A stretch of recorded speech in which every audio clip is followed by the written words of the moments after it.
Hello friends. Budget 2025 में income tax rate में amazing changes आई है।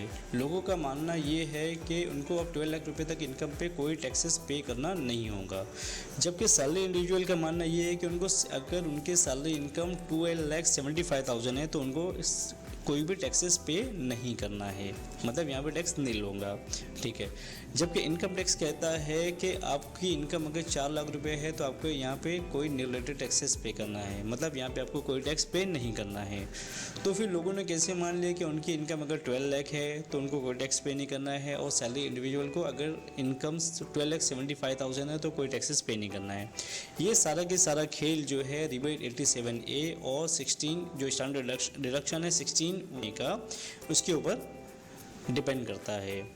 तो ऐसा ज़रूरी नहीं है कि अगर आपकी इनकम 12 लाख रुपीज़ है तो आपको कोई टैक्सेस पे नहीं करना है, और ऐसा भी ज़रूरी नहीं है कि अगर आपकी सैलरी इनकम 12,75,000 है तो आपको नील टैक्सेस पे करना है। मैं आपको विद एग्जांपल बताऊंगा कि आपको यहाँ पे किस तरीके से, अगर आपकी इनकम थोड़ा सा यहाँ से बढ़ जाती है तो आपको कैसे टैक्सेस एप्लीकेबल हो सकते हैं। तो सबसे पहले से टैक्स रेट को हम लोग समझते हैं कि अगर आपकी इनकम 4 लाख रुपीज़ है तो आपको नील रेट से टैक्स पे करना है, यानी आपको यहाँ पे कोई टैक्सेस पे नहीं करना है। बट अगर आपकी इनकम 4 लाख रुपये से ज़्यादा बढ़ जाती है और 8 लाख रुपये के बीच में आती है तो इस इनकम पे आपको 5% के रेट से टैक्सेस पे करना है, यानी 20,000 बराबर। जैसा कि मैंने बताया कि आपको 4 लाख रुपीज़ के ऊपर कोई टैक्सेस पे नहीं करना है, तो ये बात सही है। लेकिन अगर आपकी इनकम 4 लाख से अबव जाती है तो आपको 5% के रेट से टैक्स पे करना है। ठीक है, बट अगर आपकी इनकम 8 लाख के अबव चले जाती है और 12 लाख के बीच में आती है तो इस इनकम पे आपको 10% के रेट से टैक्सेस पे करना होगा, यानी 40,000। तो 40,000 प्लस 20,000 ये हो जाता है 60,000 रुपीज़ अगर आपकी इनकम 12 लाख रुपीज़ है तो। मतलब अगर आपकी इनकम 12 लाख है तो आपको 60,000 रुपीज़ टैक्सेस पे करना होगा। फिर ये टैक्स नील हुआ कैसे, हम लोग थोड़ा सा आगे देखेंगे। इसके बाद अगर आपकी इनकम 12 लाख अबव चले जाए और 16 लाख के बीच में आती है तो इस इनकम के ऊपर आपको 15% के रेट से टैक्स पे करना है, यानी 60,000। तो इसका मतलब ये हुआ कि अगर किसी असेसी की इनकम 16 लाख रुपीज़ है तो उसको 20 प्लस 40 प्लस 60 यानी 1,20,000 टैक्स उसको पे करना है। अगर आपकी इनकम 16 लाख के अबव चले जाए और 20 लाख के बीच में आती है तो इस इनकम पे आपको 20% के रेट से टैक्स पे करना है, यानी 80,000। तो इसका मतलब ये हुआ कि अगर आपकी इनकम 20 लाख रुपीज़ है तो आपको 2 लाख रुपये टैक्स एप्लीकेबल होगा।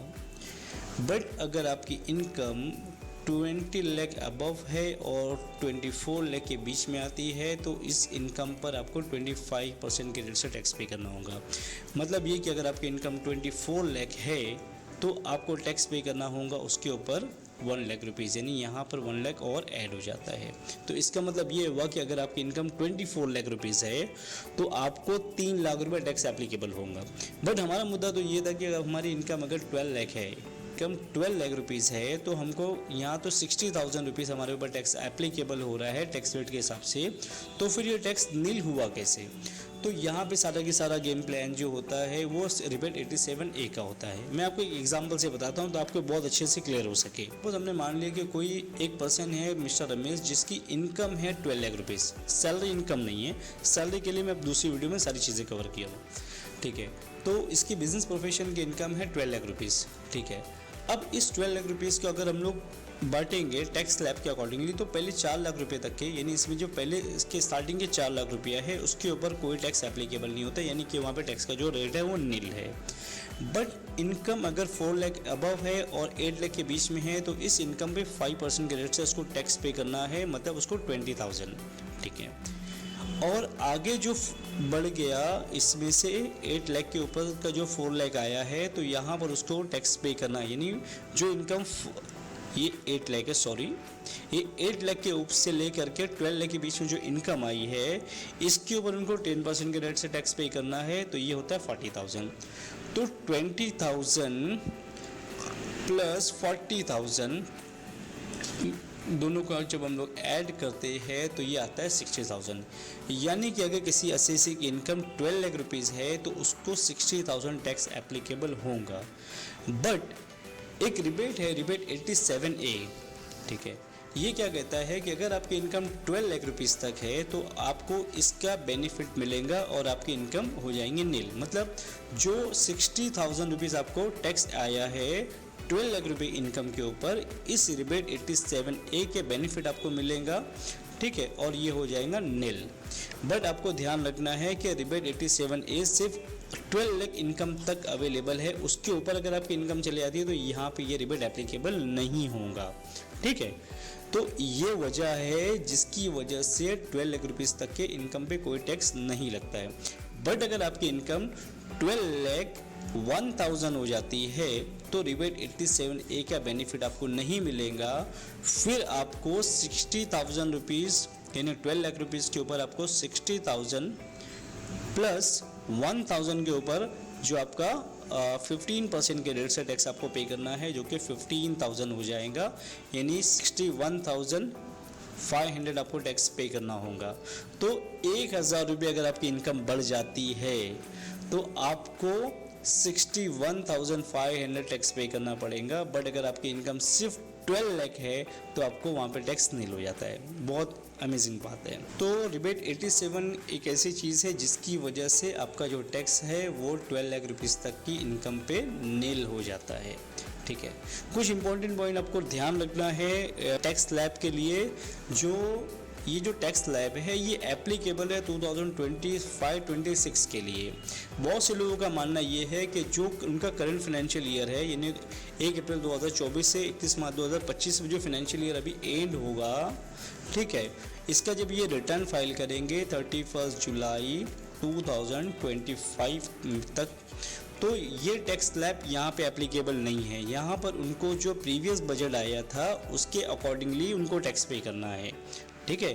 तो ये टैक्स स्लैब जो है एप्लीकेबल होगा जब इसका असेसमेंट यानी जब आप इसको 26 में यानी 31 जुलाई 2026 में जब अपना रिटर्न फाइल करोगे तो ये टैक्स स्लैब आपको वहाँ पे उसका बेनिफिट देगा। तो आपको ये बेनिफिट उठाने के लिए पूरा साल वेट करना है। इसके अलावा आपको ध्यान देना है कि ओल्ड टैक्स रिजीम के अंदर इनकम टैक्स में अभी बजट 2025 में कोई चेंजेस नहीं आई है, वो एज इट इज़ है।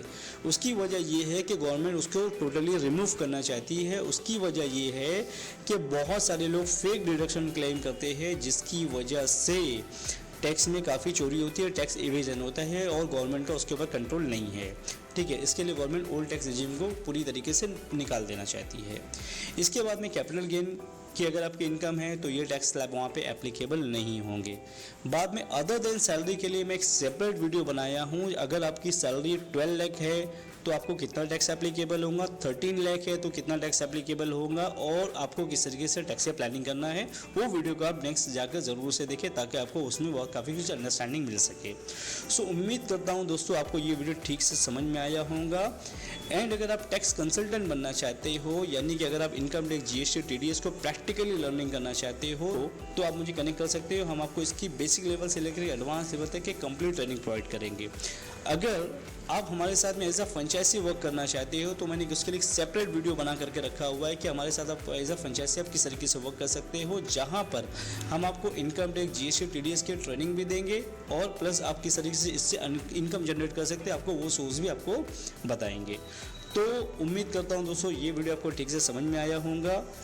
इनकेस अगर आपको कोई भी क्यूरी है तो आप मुझे इस पर्टिकुलर नंबर पे कनेक्ट कर सकते हैं। सो मिलेंगे हमारे नेक्स्ट वीडियो में एक न्यू नॉलेज के साथ में। Thank you for watching.